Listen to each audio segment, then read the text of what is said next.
All right. One day away from TGIF. Doc here from North America. Just more fun, more crazy, more markets. More mo. Mo. That's right. All right. Let's see what's going on. Did I say good afternoon, good morning, and good evening, and happy lunar? How about that one? Yeah. Let's get the chat line going so I can see that. So we're heading there. Can you hear me now? There we are. Oop. Messed that one up. There we go. Let's see how the chat line looks. There we go. Live. Okay, cool.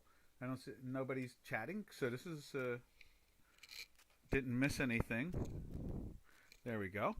And you can see here we got the dollar still weakening.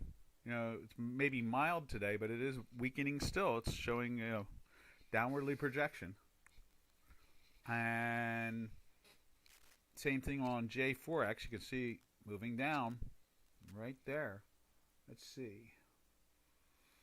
So what can we say about today? What is in the news today? Not much. We're starting to go into the Lunar New Year. So some of the market participants are going to be gone for a while. I don't know if they're going to sell the market down from the Lunar New Year or... No, some things have been exploding. We've seen one of the marijuana stocks go from something like $19 to $80. Just exploding. As we take a bite of an apple. Remember, it's breakfast time here in the States. All right, so dollar's weakening. We see interest rates we kind of thought they were starting to move up. Now they're going sideways again. Not sure if it's just an adjustment or something meaningful. And we see at the same time, platinum's going through like something like 11-year highs. We've been talking about the Yellen spread here for weeks. And boy, has it worked out. It's been amazing.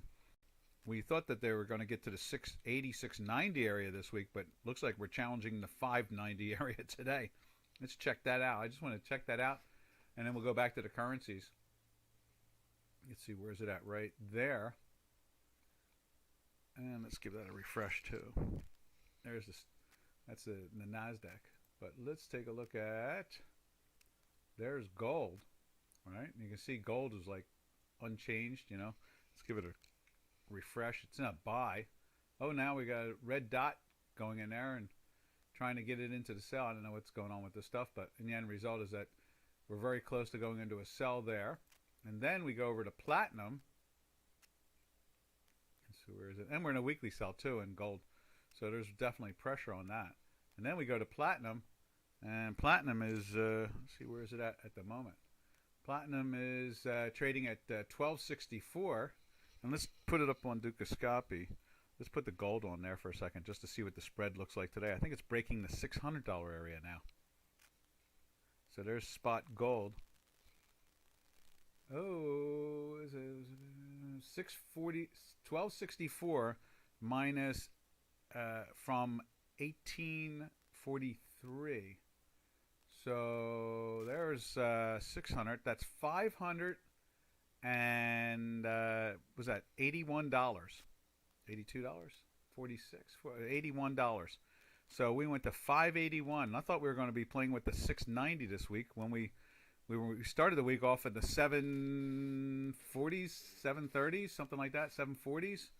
And we've seen this now. This product is made $419 since we've started talking about it. The spread between platinum. Hey, Robin, look at this thing. It's just. I mean, what did we do? Didn't we post two different stories about this thing on the gold platinum spread, right? I think it's something like that. Let me just double check. I hear my voice. Do we hear my voice? Yep, that's what we do. I hear my voice. Okay, so just wanted to double check there. So, I mean, we've seen this spread. This is now, I've got something right, but I'm not getting the currency right. I don't understand that. I really thought with this spread we saw for the first couple of weeks, we saw U.S. interest rates rising, putting pressure on the dollar side of the pairs trades. But now I'm a little confused. You know, see that you can't always be right. That's the whole thing about this whole game. You got to know when to play them and when to fold them, and when not to play them at all. And in this case here, let's go back to the pairs themselves. You can see here, then on the euro, kind of quiet, but still dollar's weak. You know, still weak there. And you can see we're not challenging a weekly sell. At best, at the moment, the white line is coming up to the negative manifold.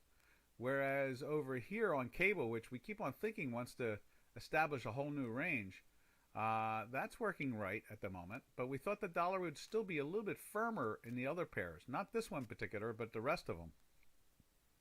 And we can see here too. Where's it at? Aussie. Aussie lifting up. Tried to go into the weekly sell just by the hair of its chinny chin and lifted back up. So we're seeing a lot of I don't want to call it a divergence. What we're seeing is we're seeing strength where we thought we'd see strength, but we're also seeing weakness where we thought we'd see strength. And that was, I thought that the Swiss would be a lot flatter. Let's go back to that Swiss. Really thought the Swiss was going to be a lot flatter, and we got this nice little move there. And then, and the same thing, you know, it's being reflected also in the euro at the same time. Got that nice little move up. That's the surprise out of it all. The platinum and the gold are making sense. This was making sense. And this might be just a range. You know, in other words, you know how I always say that the central banks and the Federal Reserve have a range, an envelope designed for these currencies nowadays. They want, you know, because if they didn't, they wouldn't come out with those crazy statements like, oh, we've looked at, you know, they mention 4 or 5 currencies, and then they go, and they are not being manipulated. We can confirm that they're not being manipulated. I'm like, okay, what's your definition of manipulation? But they never go any further than that. Since we don't have a media, no one seems to care. So they don't, or they, you know, they refuse to ask that tough question. It was like, can you define manipulation? I'm sure they would say, yes, we can, but that is proprietary or something like that. I'm sure we'd go through some crazy thing like that. So we know that they're trading these things in a range of some form. We know that much. Let's see if we can refresh this. This is the euro. We know it's in some type of range. They allow for inflation and interest, so forth. You can see it, but it's still a range around the 120s to the, what's that, like the 117s to the 122s, you know, 123s. They've got a range going on in there, and maybe this is just going to carry them. So here's the up, and then it's going to come back to the down, and then Doc's going to be like, oh, okay, and then we'll still be watching the platinum spread go through the roof. I guess that'll be the name of the game. So that's probably what we're really seeing, is we don't really understand what they use as a definition of manipulation by the individual country, but we do know that they watch this and they have some rule out there. We just don't know what it is. My guesstimation what it is at this point, it's a channel. And the channel in this case here is obviously on an upwardly, you know, phase or, you know, direction. And that means a weaker dollar, and then every so often it, you know, comes back down. Maybe it'll come back down to this area. Maybe it's just a big cycle, you know, just a big cycle phase that they want to keep. And they want, you know, and remember when the dollar is really strong, the U.S. government and the U.S. citizens can really buy into, you know, other countries easier, and they can push. Look what we did for China. You know, we started buying like $3 and $4 and $500 billion worth of goods a year, even when it breaks our own morality and laws. You know, with the slave labor and all that stuff they do in China. And the end result is that can pump up a country. You know, you look at China. China's pumped up financially, and people think it could be like the next superpower, when in fact, you know, unless they start trading that currency like 25 or 30% of all world currencies, ain't going to happen. You know, when they're only trading 2% of that currency, it tells you that there's something missing.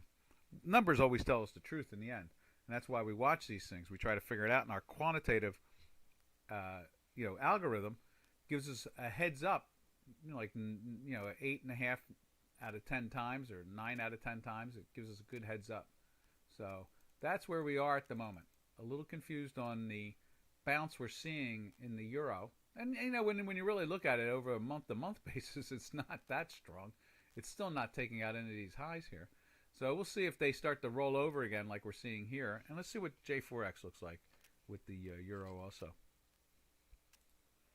You know, it's more of like background noise than it is a major theme. Where are you? Right there. And so we're seeing on that, on the J4X, same thing. I mean, it's not taking out these highs there. So, you know, that is probably more of the thrust of it all. All right. Now, did we look at cable? I think we did. Cable is doing what we're expecting out of it, so that's not too bad. And we've been in a weekly buy for a while. What is that? Online 17 weeks now in a weekly buy. I guess it's chasing the Turkish lira streak. This thing's been in a buy since October. Maybe it's going to go all the way to what? I don't know, April maybe? Who knows? You know, but one thing's for sure, every time it goes and touches the time manifold and tries to break underneath it, the next week they come in. They come in and they say, no, we want to be long, not short on a long-term trend. All right. Head over to the Turkish lira. I think it went into the daily buy there. Oh, yeah, it just went into the daily buy there last night. Had a red and green. We needed it to be green here today to confirm the buy, but it didn't do that. And you can see here in the weekly sell from this area here that we've had, it's just a slow, leaky trade that just wants to push down. You know, I mean, that's really what we're seeing with the Turkish lira, which is a good thing for the indigenous of Turkey, you know, the people that live there. You know, it's nice to see their currency come down so that they can purchase things a little bit easier. Now, let me see, where are we at? Oh, okay. Let's do this. Let's do Canadian. That's interesting. We're pushing right back into the sell that we were in, long sell here. And, you know, from this area up in here in the 32s, 33s, 31s, something like that, 31s. And they pushed it into a buy here. And then now we were in a sell, so you couldn't take the long. But now we're already riding, all week long we've been riding it on the downside. So the pressure's on there, which usually is indicative of strong, you know, energies. You know, we usually see crude oil and so forth stronger. And I think we got that pop finally we were talking about over in natural gas. Let's do that. Let's just jump over to there real quick. So let's take a look at, there's the crude. Give it a refresh. A little weakness there today.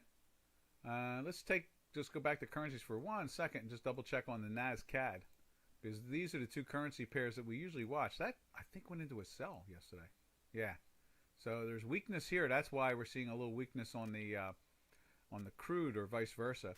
And at the same time, that strength in the Canadian is kind of indicative of firmness and strength in the oil. But we're not seeing that because I guess the NASDAQ's rolling over. And that's the NASDAQ is the loonie trade. And that seems to be the better indicator of the currency pairs to energies. Middle age. Oh, can't see. I'm sorry about that. There we go. There we go. So there, that Canadian there, and then let's go take a look at the energy again. Where is the energy? Right there. There's the energy, and that's kind of that. I would have thought it would have been a little bit more sideways, just because NASDAQ had closed in the sell last night and is still in a sell. But you know, it's a little bit down. You know, I would have thought it would be more sideways, but it's not that much of an action. You know, in other words, we're not really challenging anything major there. Now let's take a look at that. Yeah, see, that's what happened there yesterday. They ran it up. Let's give it a refresh. Natural gas. I forget who is it. Daniel or someone around here is long the natural gas. Oh, what do we got here? Hamad, how you doing? I can't see black window. Let's see, black window. How about now? Is that better? There we go. And so you can see natural gas is lifting up. You know, it tried to go into the buy yesterday, and at the next bar, as long as it's above the close of that red and green volatility point, it gets it into the buy. That's why matter of fact, we'll be moving that line down to there now. So we'll go like that and remove that one. But that was the warning that it's trying to get into a buy. So that's what we're seeing with the energy sector is a firmness to sideways, I guess you could say. And then, you know what we did see also, you know, due to the fact that I'm looking sideways, I think bean oil actually closed in a daily sell, and we saw some real pressure on. What do we do? Cancel that. We saw some pressure on the cancel that. We saw some pressure on the bean oil and the whole grain complex yesterday. And that's kind of interesting because, you know, we always say that they're using these things for surrogates for a dollar. And so maybe that's why we're seeing the action that we do see now in the currencies. You know, there's definitely something going on there in the sense that I think like wheat went into a sell. And at one point, I thought we had beans. Let me just refresh this, but I thought beans closed in a sell too. Let's try that again. There we are. Yeah, beans closed in a sell. And they're a little bit firmer right now, but still down. But bean oil, also, let's give that a refresh. Bean oil, I thought it went into a sell there yesterday. Obviously not. But you can see the weakness in there. They tried to knock it down and trying to turn up again already. But bean oil, I thought was in a sell. I thought that might have been really indicative of the action to come. Maybe they were going to finally, you know, middle-aged Muscle had pitched out some of their calls in or binaries in the cattle market. So, you know, it seemed like everything was joining in over the last couple of days in that direction. And then, let's take a look at it. So there is corn, right? Corn took a pounding also, but today seems to be relatively calm. You know, right, unchanged type of thing. And let me see, where else around there? So that's the energies. We've looked into the energies already, which is kind of cool. Anybody care to see anything particular? We'll go back to a currency pair or something if you're looking for anything particular. And if not, we'll just go through our rhythm and see what's going on here.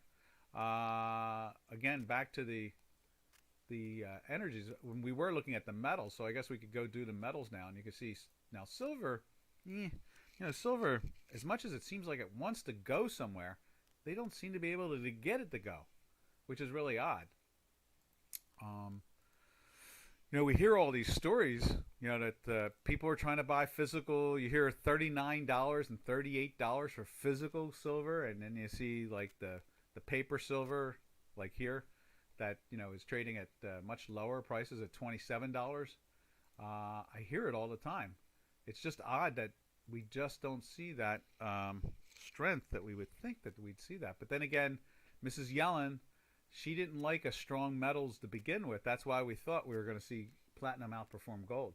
They don't really care for strong metals. They don't like competition to the dollar. They want the monies to be locked in, basically. And that's where their heads are at all the time. They like the idea of being able to wield a strong dollar against other countries. It's like a tool they use. You know, it's like a carrot and stick type thing. And look what we got here. Okay, so we got copper. Now, what's that? Copper is flirted with the sell? Now, where did that come from? How about that? So they're putting pressure on the copper. I don't know how long that's going to last, but we'll just put it in there anyway. We read them and we just put the numbers in there. That's all we ever do around here. We can tell you what we think we see, what we have experience of seeing, but, you know, the math itself does all the work, and we just follow the math, and that's usually the way it always rolls around here. Oop, no, let's do this. Let's move that out of the way like that. There we are. And so there is the copper. Now, last, we'll just put do the platinum. The rocket shot, the thing that wants to go to the moon. There we are. And there is the platinum. There we go. Now, and then you can see also was curious. Platinum tried to play underneath a little bit there for like 2.5 weeks, and this week like full 3 weeks, I guess it is. But it didn't go minus whatsoever, and now it's lifting up again. Let's see. Hamad says, Euro, according to Bollinger Band, can we be aware that the price goes up to 122? We keep on thinking it wants to do that, you know? Let's go back to that. We kind of think that it wants to play that range. I guess, you know, as we look at this, and let's put it up on J4X and we'll spread it out a little bit. There it is there. It's already on J4X. And when we spread this out, let's make it a weekly even. When you're looking at the euro against the dollar, in the end result is it is in a trend, and it's in an upwardly slope, you know. But it's having its problems to get back up into the 120s, which is kind of surprising. And you can see here on the Chicago Quant, let's do that right there. And on the Chicago Quant, you can see right here, you know, it's trying to lift. And you would think that it would challenge these highs here, but it's starting to stall out. Now, it would be nice to see the weekly do some much more bullish action, you know, for the upside. You can see here it's not doing too good a job. So I kind of think this might do one of these again and then roll again. Maybe it'll come and support this area here. Maybe it's, you know, some type of, like I said, it's a channel. There's no doubt. We're in a channel. And what do you say? Bollinger Bands, right? Let's throw Bollinger Bands on my work. Let's go to Chicago Quant. And let's take a look at that. Let's put it in there. Insert, study, under the B's for Bollinger Bands.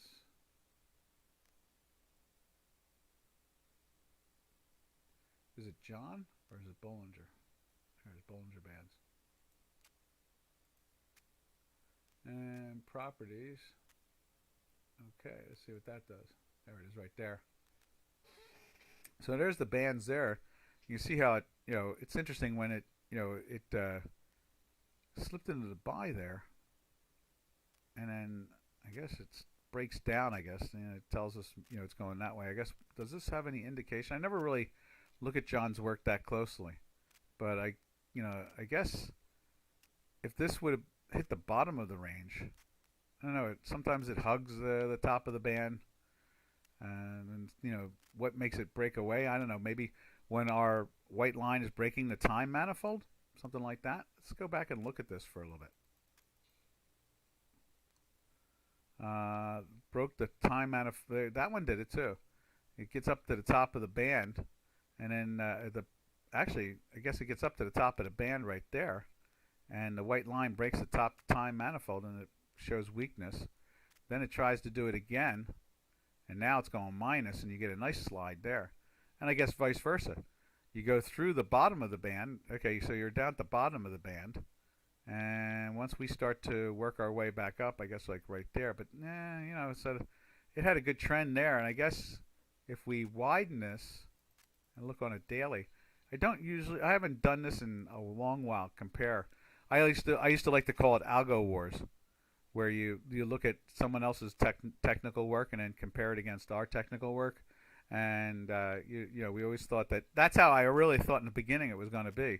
When I first started with Dukascopy, I used to call it algo wars. And I think it was Gita. She was like, it sounds too violent. I wanted to be like, challenge anybody else's indicator algorithm against mine and see who comes out on top. And, you know, I have confidence in my work that, now that's interesting, as you see, we break through the line and the time out, and you can see the Bollinger. Let's move that over a little bit more. Maybe it'll show up better. There you go. And so you can see playing the bottom of the range. And then once we get back up, starting to get through the plus side of this stuff, it starts to go to the top of the range. And now here it's bouncing off the bottom of the range just like the Bollinger Band. And then we, you know, you can see ours lifts through all that, even the histogram and the white line. You know, it just shows the strength. I guess with this being that strong, it's going to be riding the band. And I guess when it starts to break here, we're starting to break away from the band. You know, see it lags behind us. So, but that's why you see a Bollinger Band every so often sitting on one of our charts. Someone always, somewhere every couple months or something, someone says, "Hey, what about the Bollinger Band?" And then I go back and look at it. So there we are.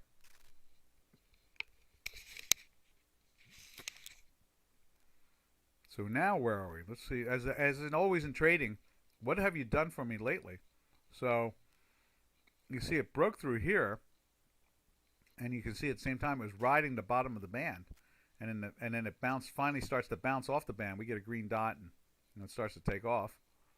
Now here, the weekly is still having its issues, but the daily is leading it up.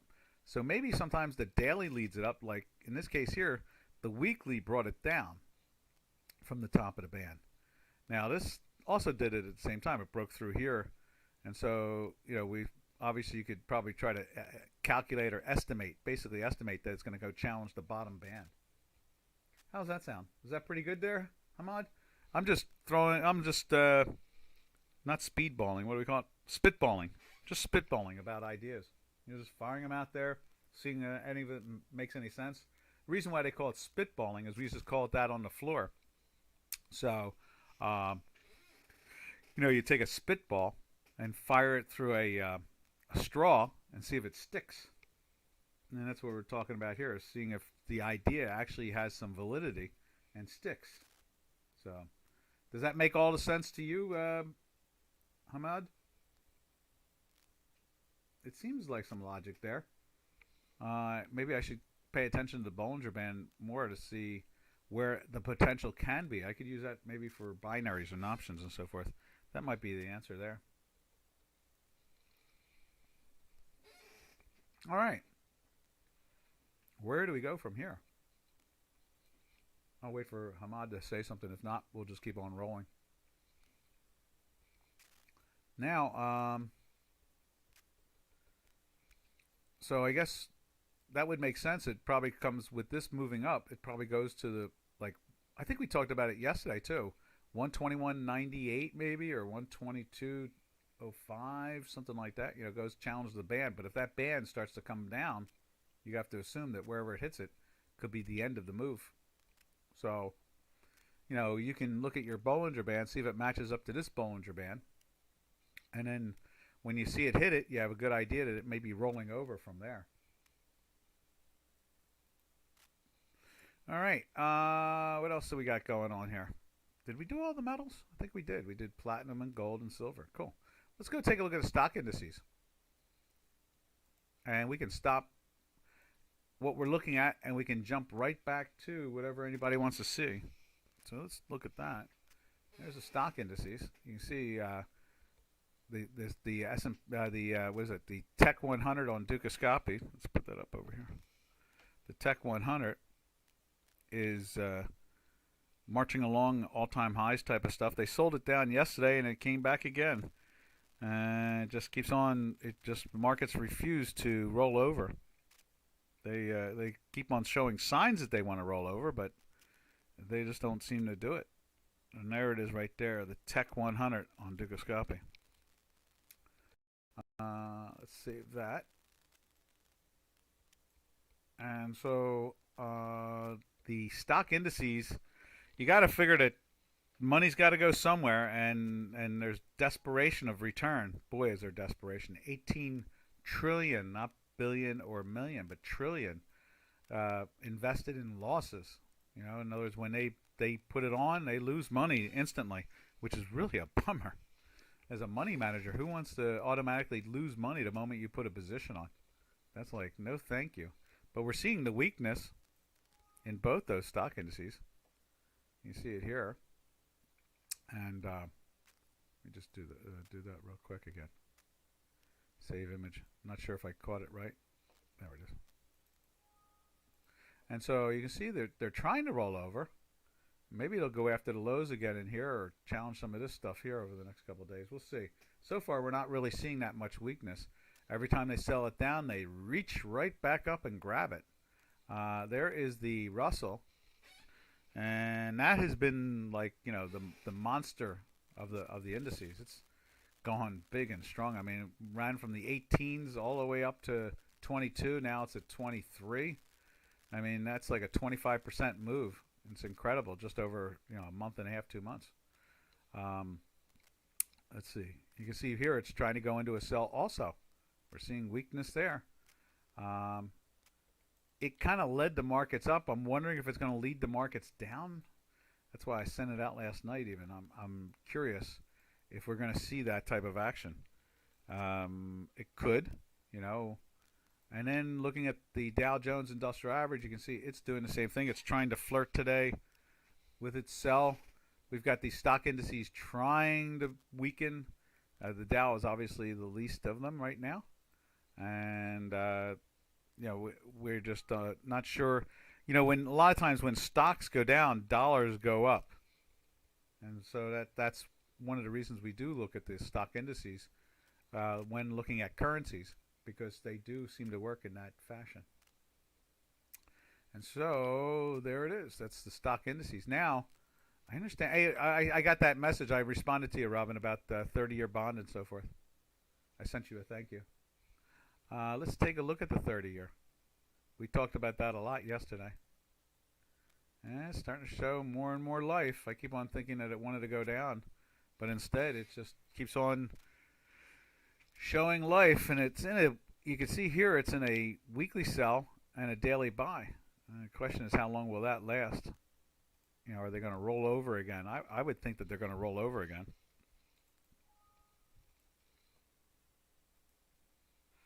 And then, let's see, where is it at? Let's go with the 10-year right there. And that's also in a daily buy and a weekly sell. So, you know, when the prices of these things go up, interest rates are dropping. So overall, they're trying to tell us from here that the interest rates were going to rise, and they have. Now it's stopped and trying to turning up, and you can see the short term trying to lift with it. And that is pretty much the way the interest rates have been going. And now, normally, of course, in a what do you call it? A marketplace that's not governed by fundamentals, which are used to be used to be based off of fundamentals, inflation, CPI, PPI, so forth, interest rates, the whole bit. We're not seeing that too clearly anymore. You know, interest rates rising and falling, rising and falling. We don't see it translate into the currencies like we used to. That's why we're happy about being algorithmic traders. All right, now let's see. So we've done that. Oh, and let's check out the Bitcoin again. When we do indices, I always like to think of Bitcoin as a combination of interest rates and stock indices and so forth. Look at that. So now, okay, there's no sell there. It was a sell there yesterday. At the close, they showed that as a sell. Let's do a refresh. Yeah, they showed it as a sell, not anymore. And so it's trying to lift up again. And, you know, there's talk of the dog coin, and there's just talk of all kinds of things going on when it comes to the cryptos. We're very big fans here of the cryptos. We know when the cryptos get too big, the central banks will do their thing and try to take it away. But right now they don't seem to be watching, so it just tells you that there's so much more growth left in it. Believe me, when they start to challenge the central banks, that's when you know you don't want to be long the cryptos.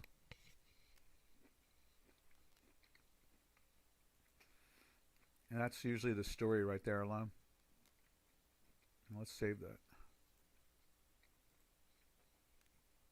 Right there. There we go. Now, I guess that's about it in that sector. And now, like I said yesterday, we've seen weakness in the grains and so forth. You can see all the pressure that's on them. Hell, wheat is in a weekly sell for a whole week, going on a second week. Red wheat is not falling into that situation, but the daily has. You can see the pressure there. And I think, are we seeing it on cattle too? Let's see what's going on with cattle. Cattle's trying to roll over. Let's give it a refresh, but hasn't gotten there yet. Just that it's down yesterday.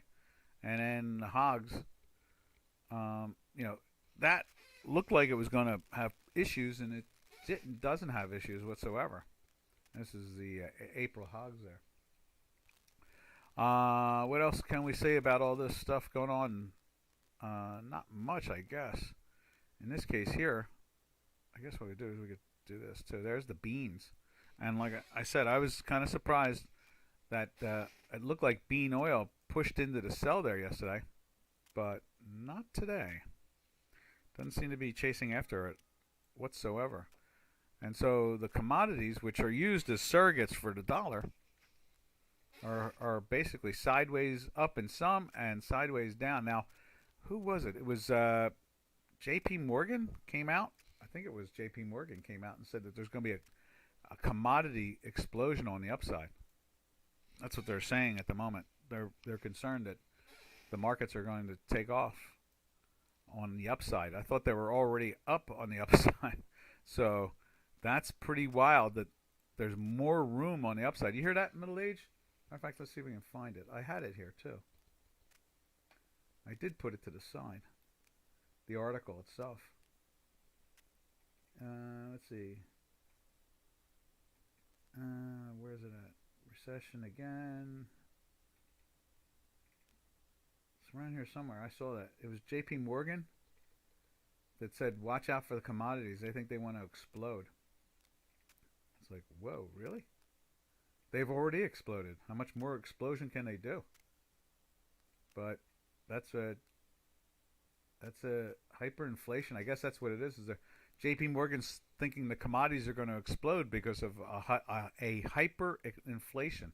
I can't wait to see what a hyperinflation does to the currencies. I would imagine nothing, solely because they don't like to be manipulated. You know, the central banks don't want them manipulated any more than what they manipulate them with right now. So that has my curiosity. They're looking for a hyperinflation. I just don't see it coming. I mean, I see prices rising. There's no doubt about that. I know it seems, freaky on many levels, watching these products be at the highs and just refuse and to refuse to back off. But, I don't know about a hyperinflation.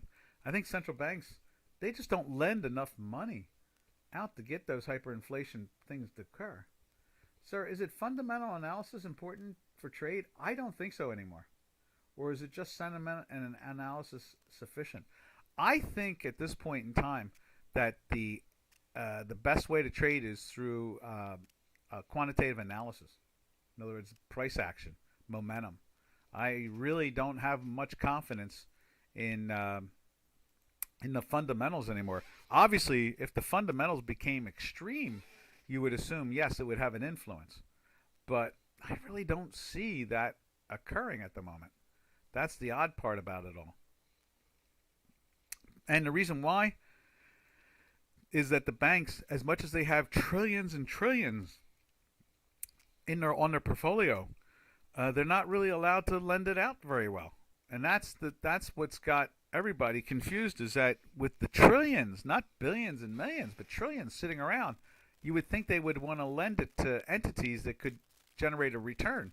But instead, they just keep on going and buying bonds, and assets, and they don't let go of them. They just hold on to them. So the fundamentals have been really thrown to the side. It just isn't there anymore. That's the whole problem, is that the fundamentals are not leading these markets anymore. So when you see interest rates rising and falling, they don't always follow it. They may join for a little bit, but then they seem to disappear, and they stop following that pattern. And that's really odd, because there was a time where all these products were governed totally by fundamentals. And those days are gone. Just totally gone. Which is, like I said, really weird. The central banks have that much power. Well, look at all the money they've put out. Billions. To the point where they put out trillions. It's beyond imagination. So you got to be careful about the fundamental side, being like a leader. It's more of a follower.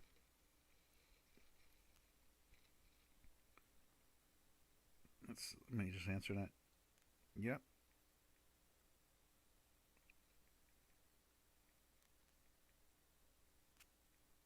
There you go. Just had to answer that text. All right, now, let me just save that. There we go. So I hope that helps you. The idea is basically indicators, momentum.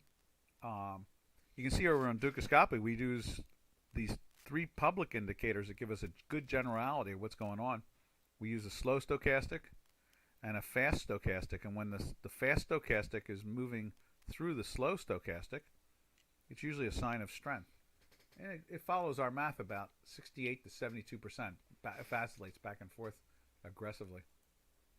But that's the only way to really follow this stuff, is through those, as far as I'm concerned. I don't think you could justify.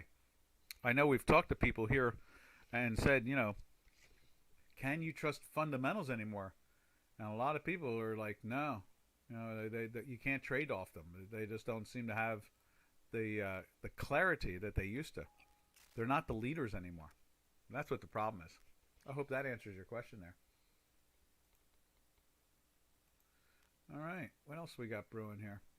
There's the April cattle of 22. I thought that went into a sell there yesterday, but obviously not. That chart last night was cleaned up. So that is the neighborhood of what potentially could be hyperinflation. I don't see it here in the States. Now, obviously, if you have to buy things through dollars, there could be more pressure. There's no doubt about that. But that's why I think they keep the currencies in a band. I think that's what their objective is that to keep them in that band specifically for that reason. That's what they're trying to do, is keeping the currencies stable just enough so that it doesn't put pressure to create hyperinflation. That's the reasoning. I'm glad you asked. See that? That's a perfect spitball. Hamad, that's a perfect spitball. Thank you. That's the rationale behind it. And I wasn't saying that. Why? In other words, when Doc says they're trading in some type of band or channel, that's the reason why. They don't want them to get out of whack. So it puts pressure on any of the other countries to buy goods, buy oil, buy food, so forth and so on. And so that's the reason why the central banks go around every, a couple months, like every 3 months, every quarter, and declare that if someone's manipulating their currency or is not manipulating their currency. And that is the whole logic behind that. Oh, here you go. Hey, 47. Canadian is tumbling. Yeah, we talked about that a little while ago. Let's take a look at that again. Canadian is showing the pressure, and at the same time, you can see it's also dipping back into the weekly sell again. And let me just take a quick look at NASDAQ. I always like to look at the two of them together, the Looney Trade and the and that. And even this went into a sell. Let's see. Hamad says, we see always this scene. Your chart is always back. Oh, no, darn. Sorry about that. There we go. Right there. Let's go look at Canadian again. Yeah, you can see that right there. The pressure on it.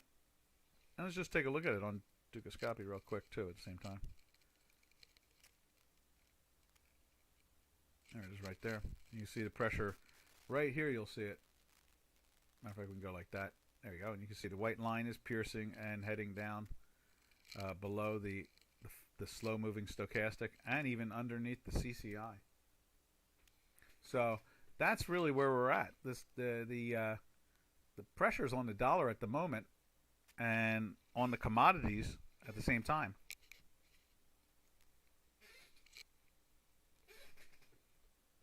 Let's see. My chair is a little squeaky.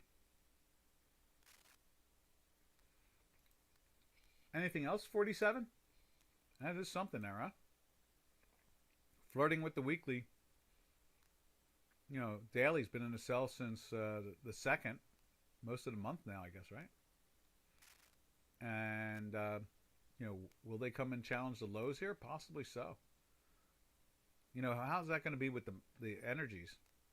That could be a sign of strength in the energies. So we'll be watching that really close. All right, now, let's see, where are we at? Anybody care to see anything particular? If not, we'll just keep on marching around and looking at stuff. Let's see, let me just do this.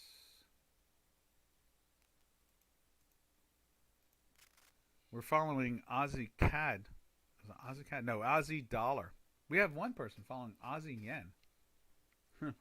That's kind of neat to look at. I like looking at that each day.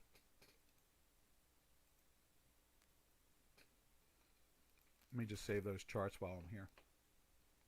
Let me use it on the black one. So here's the Aussie dollar. And you can see it's, it's holding up in that weekly buy. They really went after it on this one. We went into the sell. Sells kind of lead to weekly sells. Daily sells lead to weekly sells. In this case here, it tried and failed and turned right back up again.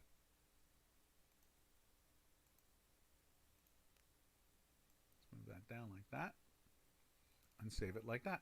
There we are. Now, there's the CAD. And you can see the weakness, and we got the circle going on the dark chart here. So, again, you're right. They're putting pressure on that, but on a positive way. I mean, dollars are getting weak. The U.S. dollar is getting weak. Canadian dollar is getting strong. And then there's that Aussie yen. I think that's kind of neat. Went into a sell yesterday. Now it's perking its head right back up again. It sure doesn't want to be in a sell. That's the one thing. You can see it's been in a buy since November on a weekly trend. They don't want to knock it down, that's for sure. And the profit taking that seems to go on in it is really fast.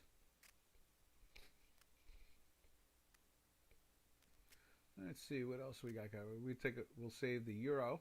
There's the euro at the top of its range, and you would assume it would get to the 122s. And the way we looked at it in this one with the Bollinger Band, right there, you think there's just enough room to get up to that Bollinger Band.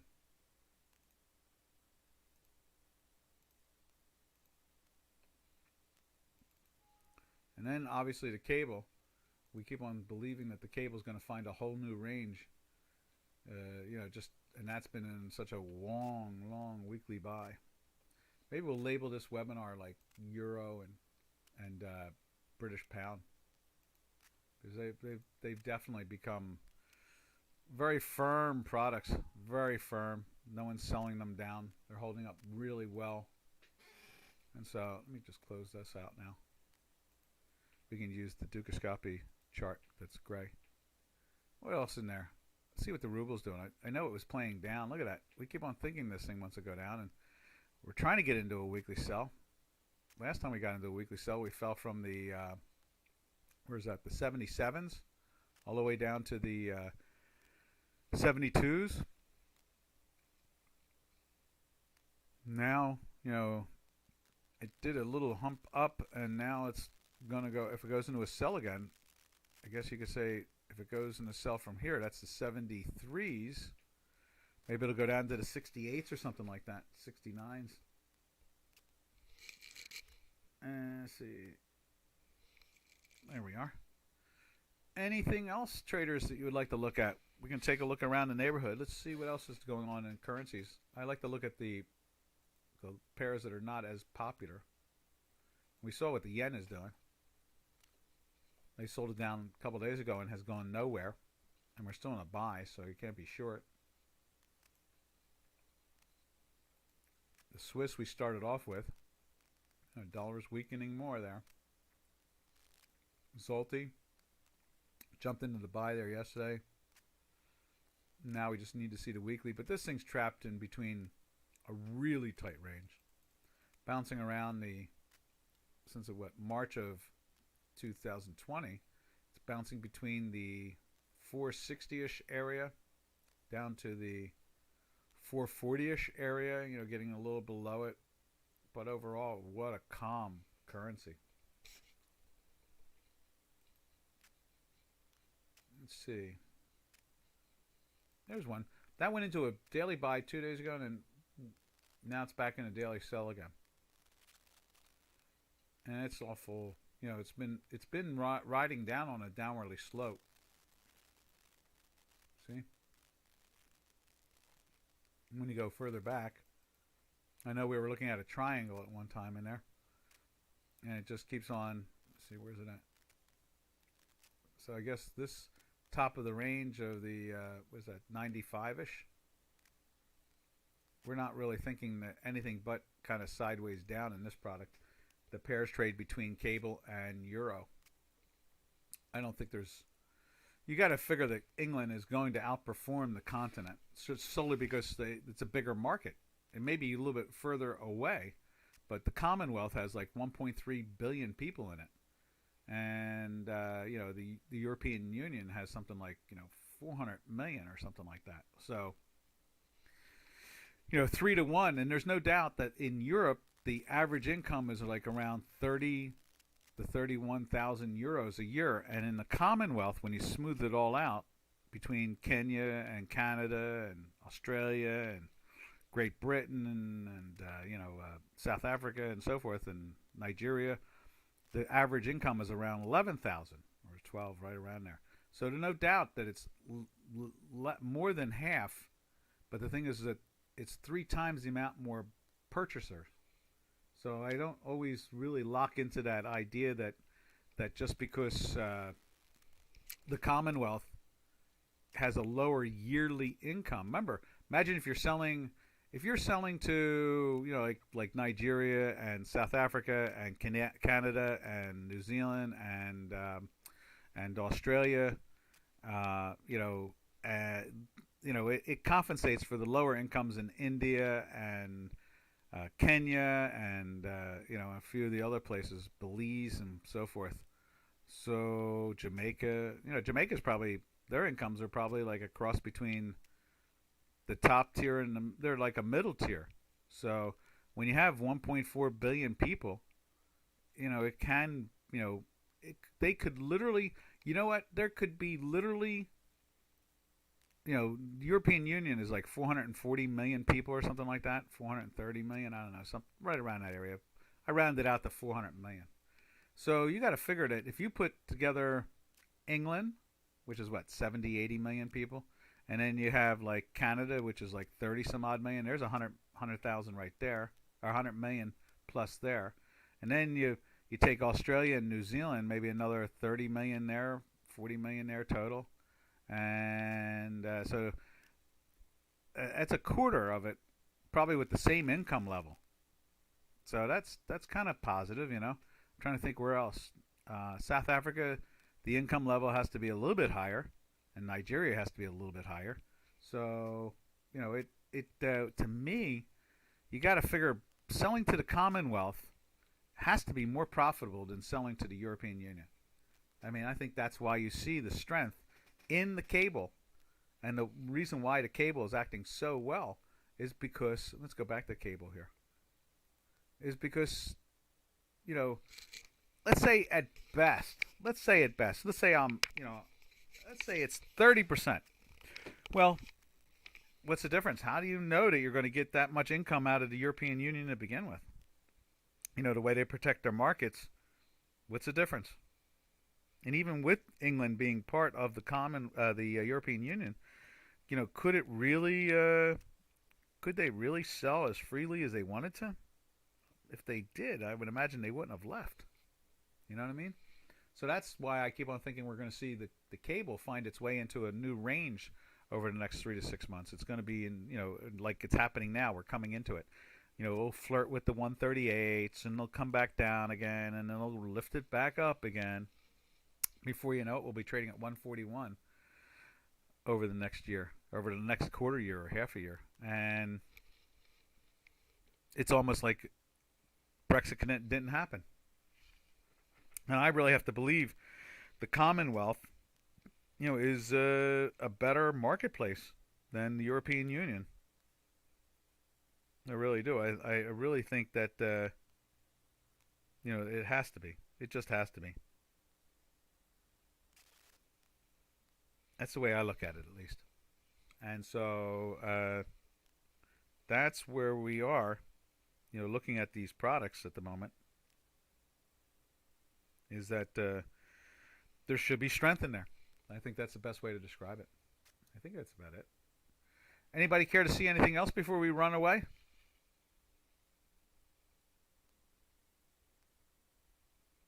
If not, we'll just start shutting it down. So traders, tomorrow is TGIF. We'll see how things roll along there. See if the markets firm up by the end of the week. They've been firm all week long. Every time they sell them down, they find a way to take them back up again. In the news, I read that the London banking sector is suffering while Frankfurt is expected to gain. They've been saying that since the beginning of Brexit, and there's no doubt that Frankfurt, is the financial center. And my daughter-in-law works for JPM, and they've put a lot of money into London, and they're not talking about removing it. They're adding some stuff to Frankfurt, but they're not taking anything away from London. So I'm not really convinced that the financial centers are going to have that much movement. I really don't. I don't think that's happening. So I think it's all going to stay the same, and I think that in the end, probably Great Britain will be, and the Commonwealth will probably be the better investment over the European Union, just because of less legislation, less government interference, all those things that make. Remember, I was saying this yesterday. Siemens might have, say, 15,000 employees, and they may, by the end of this year, they might have like 14,998. They may lose 2 employees through retirement, and they'll just integrate those jobs into the workforce and not necessarily hire somebody. Now, when you're seeing growing economies, what happens is it's the little company that starts off with 1 and 2 people in a garage somewhere. Next thing you know, there's 50 employees working out of some type of building. And before you know it, 3 or 4 years later or 5 years later, they have 500 employees. Well, obviously, that little company is more important over time than the Siemens. It's great that Siemens holds on to that 15,000 jobs and they don't really lose any, maybe 1 or 2 here or there. But they're not really adding 200 and 300 jobs to their company. It's the new companies, the new businesses. So the mom and pop garage businesses that start with 1 and 2 employees and grow into 200 or 300 employees is more important in a growth nature of it all. Obviously, again, we wouldn't want to see Siemens lose, thousands of employees. So, all right, traders. So that's where we are with that importance of Frankfurt over London. Traders, catch your TGIF. Happy trails to you until we meet again, which will be Friday. Happy trails to you, to all our trading friends.